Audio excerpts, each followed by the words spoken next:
Thank you, Madam Chair. Today's hearing topic is one that many Americans are unfamiliar with, mostly because it's a complicated legal theory it's really hard to define. You see, if you ask Democrats what independent state legislature theory means, you'll get one answer. If you ask Republicans, you'll get something different. This theory focuses on the Constitution's use of the word legislature and what that means, specifically how much authority is given to a state's legislature to determine election law. So, as a committee, we should be using this as an opportunity to gather the facts, not make any accusations or insinuations.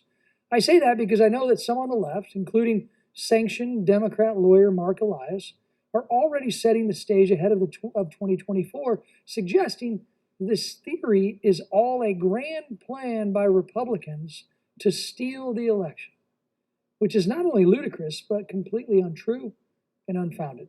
In fact, we're even seeing some on the left use this theory as a, quote, doomsday type scenario to fundraise on. Typical.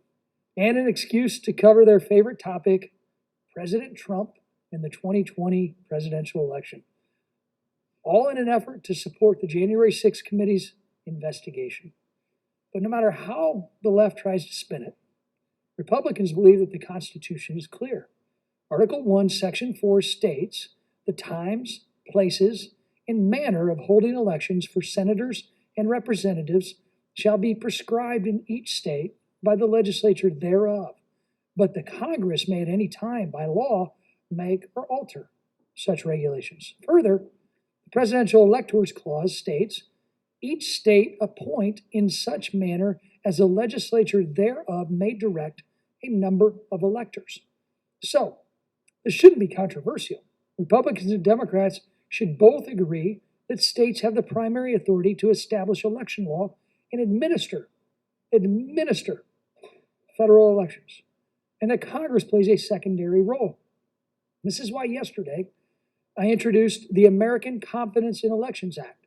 It's the ACE Act, a comprehensive bill focusing on the importance of strong election integrity reforms that meet the moment by bolstering voter confidence in our elections while respecting the Constitution, federalism, and conservative principles.